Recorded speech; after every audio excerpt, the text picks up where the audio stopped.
Friends, स्वागत है आपका ग्रेविटी क्लासेज में। आज हम लोग देखेंगे साइंस का चैप्टर नंबर 7 जिसका नाम है नियंत्रण एवं समन्वय। नियंत्रण का मतलब क्या होता है? जब हम किसी भी चीज़ के ऊपर संतुलन पा लेते हैं उसे ही नियंत्रण कहा जाता है। जैसे कि हमारे शरीर में बहुत सारी क्रियाएं होती हैं जिनके ऊपर हम लोग जो है नियंत्रण पा कर के रखे हुए हैं। जैसे फॉर एग्जांपल हमें ये हाथ हिलाना है तो ये हमारे ऊपर है कि हम इसे हिलाना चाहते हैं या फिर नहीं। ये मेरे ऊपर, ऐसा नहीं है कि हम ऐसे बस करें और मेरा हाथ जो है ऐसे ऐसे होने लगे, ऐसा नहीं है। क्योंकि मेरे हाथ के ऊपर मेरा क्या है, नियंत्रण है कि मुझे क्या करना है नहीं करना है। जब कभी हम लोग चलते हैं तो गिरते नहीं हैं। क्यों नहीं गिरते हैं? क्योंकि हमारे पैरों के ऊपर जो है हमारा संतुलन बना हुआ है, हमारा नियंत्रण बना हुआ है, जिस कारण से हम लोग नहीं गिरते हैं।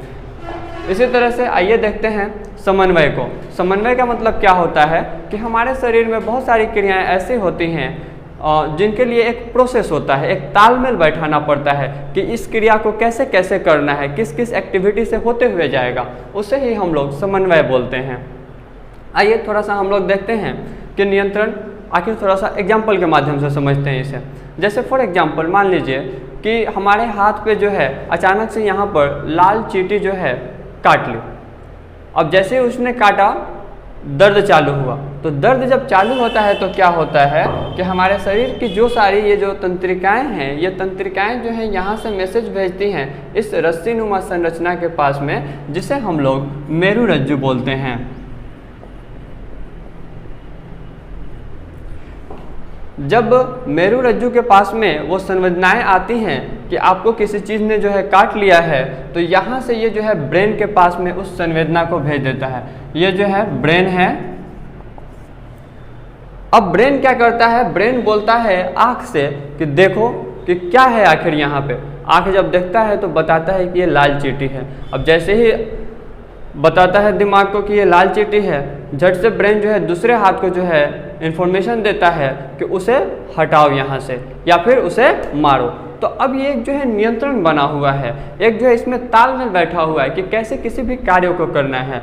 तो जो ये एक नियंत्रण है कि किसी कोई भी चीज़ आपको अगर काट रहा है या फिर अगर आप कहीं जा रहे हैं और कुछ हो जा रहा है तो कैसे उस एक्टिविटी को आगे करना है, इन्हीं सारी तंत्रिकाओं मेरुरज्जु और ब्रेन के माध्यम से होता है।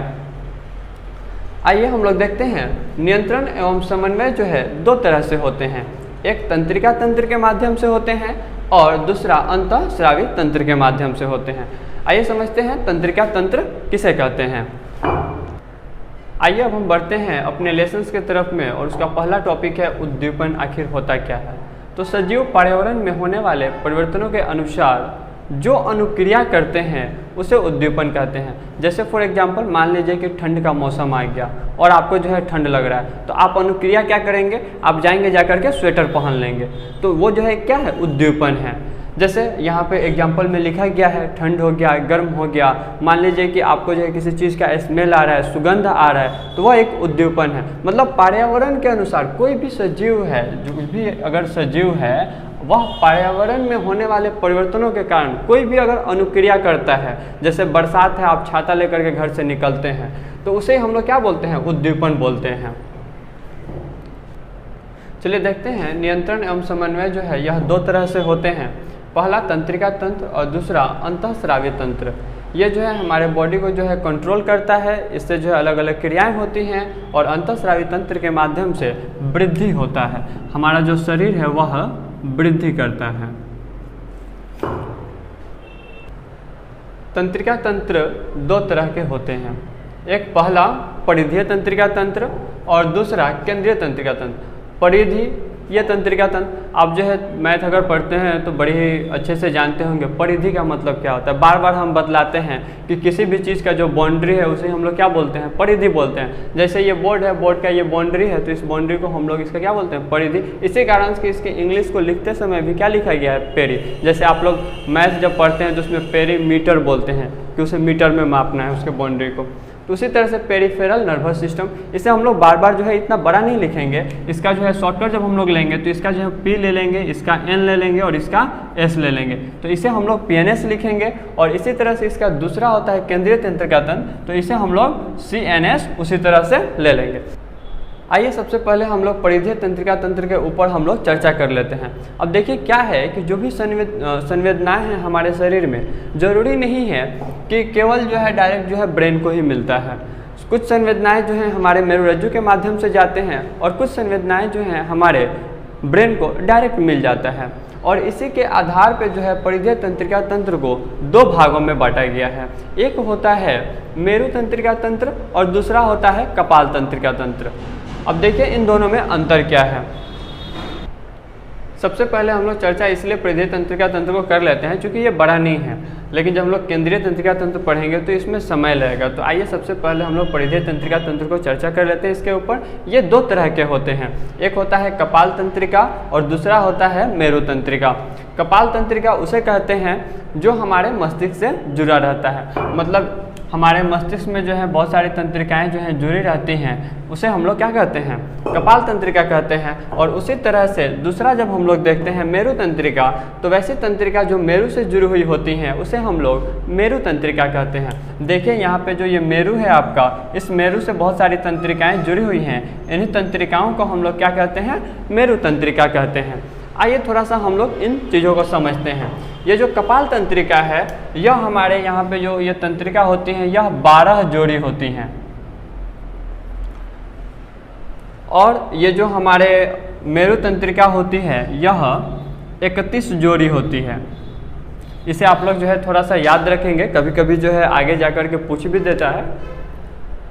आइए देखते हैं। तो कपाल तंत्रिका में क्या होता है, जैसे आँख हो गया, मुंह हो गया, यहाँ पे जो है आप अगर किसी चीज़ को देखते हैं तो वह उसके लिए जो है स्पाइनल कोड की कोई ज़रूरत नहीं है। ये जो मेरुरज्जु है, इस मेरुरज्जु की कोई ज़रूरत नहीं है। यहीं से आपके आँख से है जो है डायरेक्ट तंत्रिकाएं हैं, उन तंत्रिकाओं के माध्यम से डायरेक्ट जो है आपके दिमाग में भेज दिया जाता है कि आप इस चीज़ को जो है देख रहे हैं। तो आँख हो गया, मुंह हो गया, कान हो गया, ये सारे जो है हमारे क्या हैं, कपाल तंत्रिकाएं हैं। लेकिन मेरु तंत्रिकाएं क्या होती हैं कि जैसे फॉर एग्जांपल हम ऐसे हैं और अचानक से किसी चीज़ को, जैसे मान लीजिए कि ये फ़ोन हम देख रहे हैं कि अरे ये हम करे चीज़ को जो है टच कर रहे हैं, तो हमारी जो तंत्रिकाएँ हैं वो क्या करती हैं कि ये जो हाथ की जो तंत्रिकाएँ हैं, हाथ की तंत्रिकाएं क्या करेंगे कि यह सबसे पहले जो है मेरुरज्जु के पास में भेजेंगे, फिर मेरुरज्जु जो है आगे भेजेगा। तो वैसी तंत्रिका जो मेरु से जुड़ी हुई होती हैं, मतलब कि नीचे वाला जो भी जो ये गर्दन के जो नीचे आपको दिख रहा है, ये जो तंत्रिकाएं हैं यह एक रस्सीनुमा संरचना से जुड़ी हुई हैं। इसे हम लोग क्या कहते हैं, मेरु तंत्रिका कहते हैं। जो मेरु से जुड़ा रहेगा उसे हम लोग मेरु तंत्रिका कहेंगे। देखिए क्या होता है कि इन सारी क्रियाओं को करने के लिए हम जो है अपने ज्ञानेंद्रियों का प्रयोग करते हैं। आप लोग पहले भी पढ़ चुके होंगे कि ज्ञानेंद्रियां जो हैं वह 5 तरह की होती हैं, लेकिन एक छोटे से भाग में इसको हम लोग पढ़ के स्किप करेंगे। आइए देखते हैं ज्ञानेंद्रियां जो हैं 5 प्रकार के होती हैं, आँख, कान, नाक, जीभ और त्वचा। अभी अब जो है ये बताने की बिल्कुल भी जरूरत नहीं है, चूँकि अब आप लोग जो है 10th क्लास में आ चुके हैं कि किसका कार्य क्या है, लेकिन फिर भी आइए देख लेते हैं। आँख, आँख से हम लोग क्या करते हैं, आँख का काम है देखना। इसी तरह से कान का काम है सुनना। नाक से हम लोग क्या करते हैं, स्मेल करते हैं, सूंघते हैं।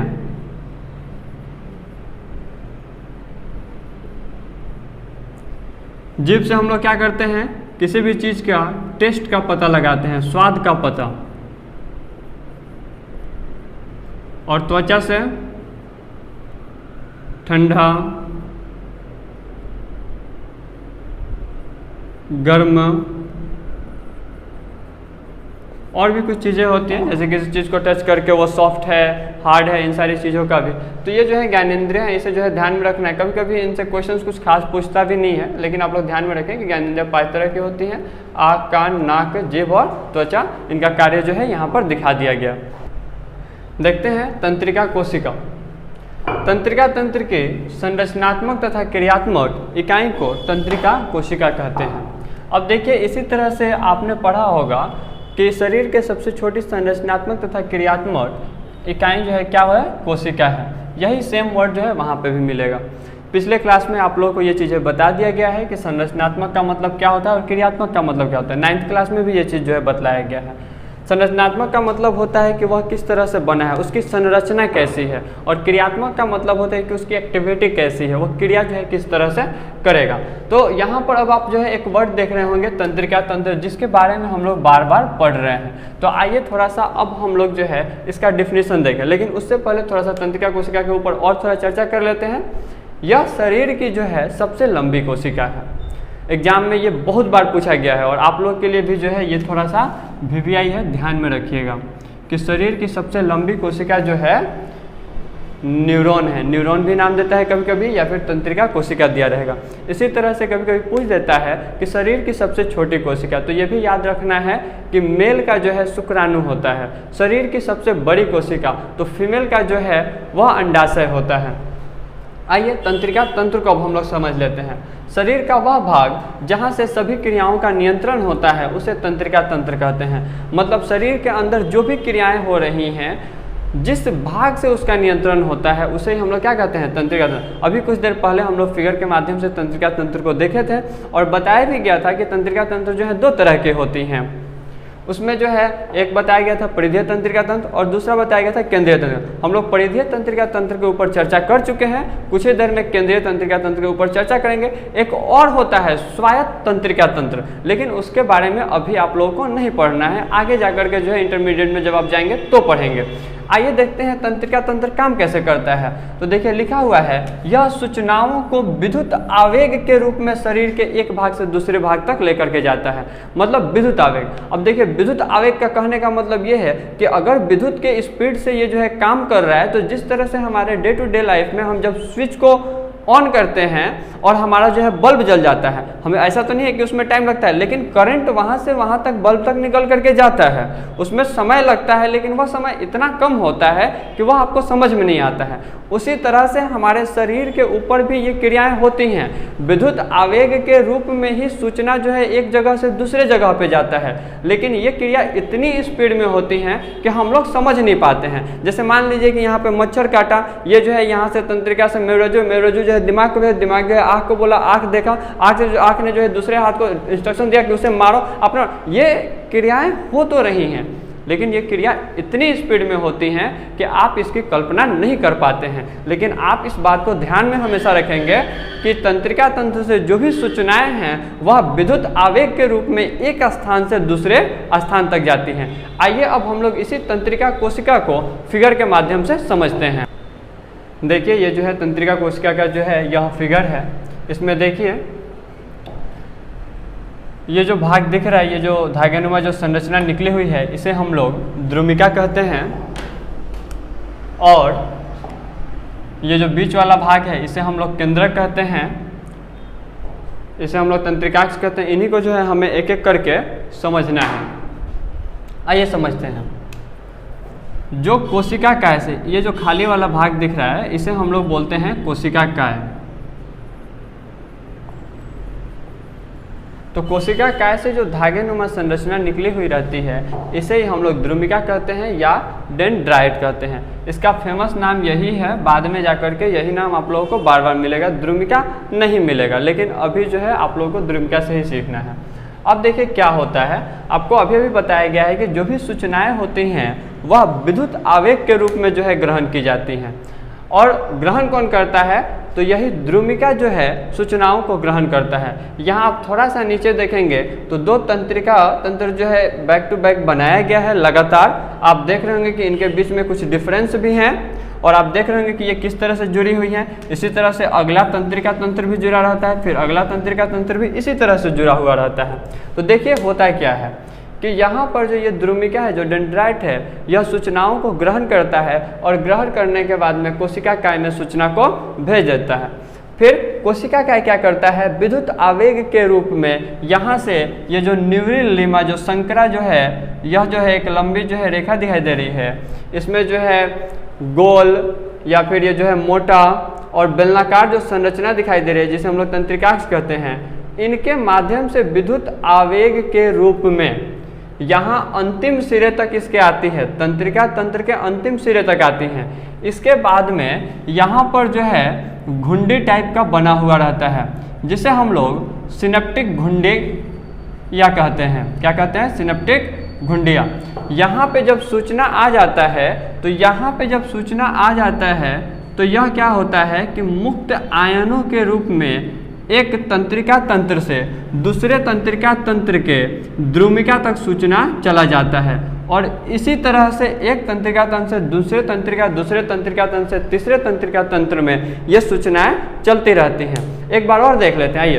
द्रुमिका में सूचना आया, द्रुमिका के बाद में जो है कोशिका काय में आया। ये बात ध्यान में रखना है कि विद्युत आवेग के रूप में बढ़ रहा है। विद्युत आवेग के बाद में जो है गोल मोटा तथा बेलनाकार जो न्यूरोल्यूमा में आकृति में जो बंद आकृति है जिसे हम लोग तंत्रिकाक्ष कहते हैं, यहाँ से जो सूचना है आगे बढ़ते हुए तंत्रिका तंत्र के अंतिम सिरे पे आ जाती है। अंतिम सिरे पे जो है घुंडी टाइप का बना रहता है जिसे हम लोग सिनेप्टिक घुंडिका कहते हैं। यहाँ से जो है मुक्त आयनों के रूप में जो सूचना है वह अगले तंत्रिका तंत्र में जाता है, फिर वहाँ से अगले तंत्रिका तंत्र में जाता है और इसी तरह से जाते जाते मेरुरज्जु में जाता है, मेरुरज्जु से फिर जो है दिमाग में जाता है और उसके बाद में जो है इन्फॉर्मेशन चालू होती है। अब इन्हीं भागों को हम लोग इन सब का डिफिनीशन से देख लेते हैं कि द्रुमिका किसे कहते हैं और केंद्रक किसे कहते हैं, कोशिकाएं किसे कहते हैं, अंतिम सिरा, इन सारी चीज़ों को देख लेते हैं। एक चीज़ और समझते चलिए कि इनके बीच में जो ये गैप है, आप देख रहे हैं कि इनके बीच में दो तंत्रिका तंत्र के बीच में जो है गैप है जिसे हम लोग सिनेप्स कहते हैं। क्या कहते हैं? इन गैप को, रिक्त स्थान को हम लोग सिनेप्स कहते हैं। तो ये बात भी आपको ध्यान में रखना है। चलिए आगे बढ़ते हैं, इनका डिफिनीशन देखते हैं। साथ ही साथ आपको जो है ये भी ध्यान में रखना है, जैसे कि पिछले क्लास में आपको बताया गया था कि जो फिगर था, जैसे कि मानव में जो पोषण था, हृदय था, दो फिगर बताए थे और बोले थे कि इन दोनों में से कोई ना कोई आएगा और एग्जाम हुआ एक हफ्ता बाद में और आ गया मानव में पोषण। तो इसी तरह से 6-7 फिगर्स होंगे हमारे टोटल बायोलॉजी में, जिसे आपको ध्यान, जैसे कि उसमें से ये जो है इंपॉर्टेंट है। ऐसा नहीं है कि ये देखना है कि आसान फिगर है तो ये नहीं पूछेगा, पूछ देगा। तो फिगर को जो है ध्यान में रखना है, फिगर के साथ में जो है दे देगा कि इसे जो है डिस्क्राइब कीजिए, तो इसकी व्याख्या आपको करना होगा।